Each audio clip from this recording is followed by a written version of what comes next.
अपने धार्मिक, सांस्कृतिक, साहित्यिक और वैज्ञानिक महत्व के लिए उज्जैन प्रसिद्ध रहा है। नमस्कार दोस्तों, स्वागत है आपका हमारे चैनल में। अवंतिकापुरेश्वर मृत्युलोकाधिपति बाबा महाकाल के महाकाल ज्योतिर्लिंग के दर्शन यात्रा का आनंद लेंगे। उज्जैन का एक ही राजा है, वह है महाकाल। विभिन्न पुराणों के अनुसार सतयुग काल से ही उज्जैनी नगरी भारतवर्ष का एक महत्वपूर्ण तीर्थ रही है। इंदौर से उज्जैन की दूरी 55 किलोमीटर है। ज़्यादा समय नहीं लगा हमें जाने में। अपनी गाड़ी पार्किंग में खड़ी करने के बाद हम बाईं ओर मुड़े और वहाँ संकरी गली में से होते हुए हम महाकाल ज्योतिर्लिंग के दर्शन के लिए चले। इधर उधर प्रसाद, फूल मालाओं से सजी हुई दुकानें थी, छोटी छोटी पूजा पाठ का सामान बिक रहा था और वहीं से हमने महाकाल के लिए फूलों की माला और प्रसाद खरीदा। महाकालेश्वर के मंदिर परिसर में कार्य चल रहा था, इसलिए जगह जगह पत्थर और सामान बिखरा हुआ था। हमने फूल मालाएं खरीदी और हम धीरे धीरे आगे बढ़ते चले गए। मध्य प्रदेश के मालवा क्षेत्र में शिप्रा नदी के पूर्वी तट पर स्थित है उज्जैन। प्राचीन काल से ही काल गणना का सर्वोपयुक्त स्थान उज्जैन को ही माना जाता है, क्योंकि उज्जैन में विशेष रूप से मध्यवर्ती स्थान है जो महाकाल ज्योतिर्लिंग को पृथ्वी के मध्य केंद्र के रूप में माना गया है। प्राचीन समय में उज्जैन में हजारों मंदिरों का निर्माण किया गया था, इसलिए उज्जैन को मंदिरों की नगरी भी कहा जाता है। और हम धीरे धीरे चलते हुए मंदिर परिसर में पहुंच गए, जहां पर मंदिर परिसर को बड़ा, विस्तृत और खूबसूरत बनाने के लिए कार्यक्रम चल रहा था। अभी इस काम अधूरा था, इसलिए मैं आपको नहीं दिखा सकती कि कैसा है। चलिए, जो भी तैयार है वो आपको दिखाते हैं। धीरे धीरे मंदिर परिसर में आगे बढ़ते हुए दाएं हाथ पे ब्रह्मा, विष्णु और महेश की बहुत सुंदर मूर्तियां आपको दिखाई देंगी सीधे हाथ पे, बहुत सुंदर। धीरे धीरे आगे बढ़ते हुए हम मंदिर परिसर की ओर आगे बढ़ रहे थे।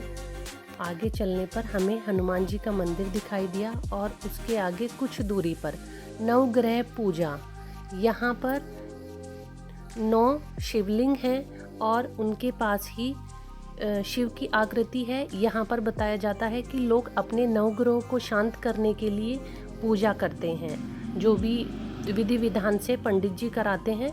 जिस किसी के पास भी हमने देखा कि यहाँ पर कुछ लोग अपनी नवग्रह शांति की पूजा करवा रहे थे। ये देखिए, इस तरह के शिवलिंग बने हुए हैं। और धीरे धीरे हम आगे पहुँच गए मंदिर के गर्भगृह की ओर। देखिए, आपको दिखाई दे रहा होगा, मैंने सर्कल बनाया हुआ है। ये गर्भगृह है जहाँ पर महाकाल ज्योतिर्लिंग है। यहाँ पर दर्शन 2 प्रकार से होते हैं, एक साधारण और एक वीआईपी। वीआईपी दर्शन करने के लिए आपको फीस देनी होती है।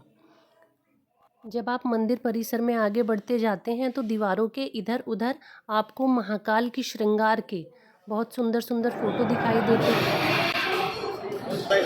अपनी लाइन में रहिए, इधर से अच्छे होंगे।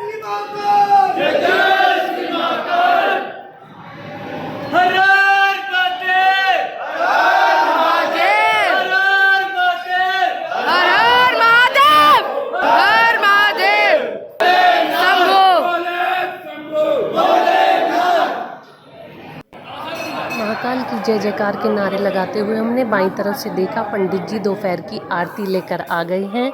तो सभी आरती लेने के लिए उत्सुक हो चुके थे और सब आरती लेने लगे थे।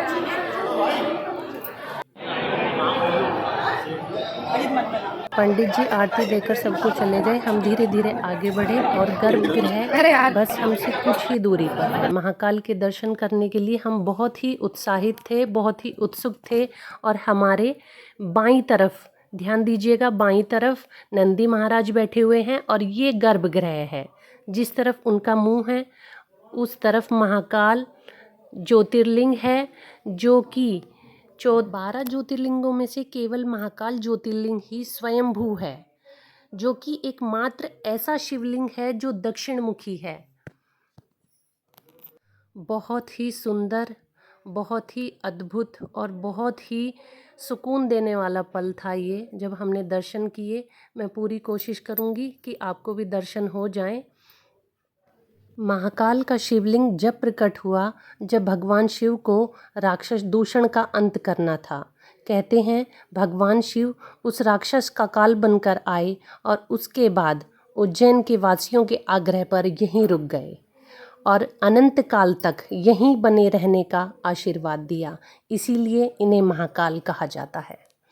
और उनके दर्शन करने के बाद हम आगे से मंदिर परिसर से होते हुए बाहर निकले और ज़्यादा भीड़ नहीं थी तो इसलिए आसानी से दर्शन हो गए।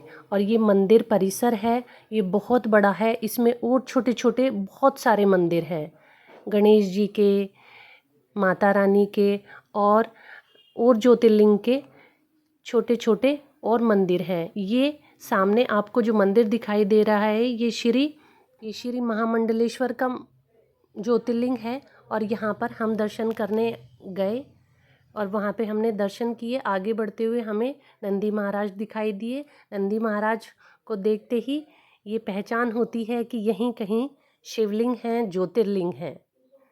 ये देखिए, जितना हो सका मैंने आपको दर्शन कराए क्योंकि फ़ोन अंदर ले जाने की अनुमति नहीं होती है।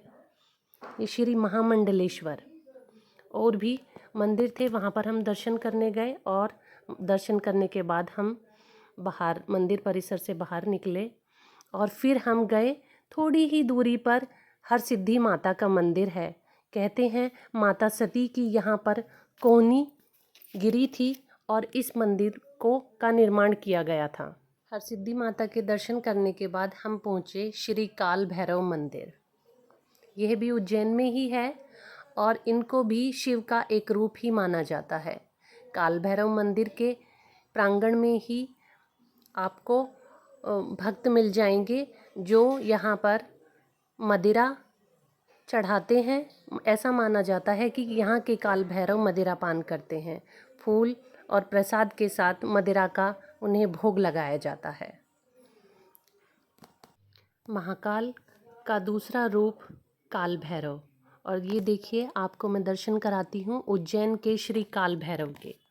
और इस तरह हमारी इस दिन की यात्रा पूरी हुई। आपको वीडियो पसंद आई हो तो लाइक कीजिए, कमेंट कीजिए और मेरा चैनल सब्सक्राइब कीजिए।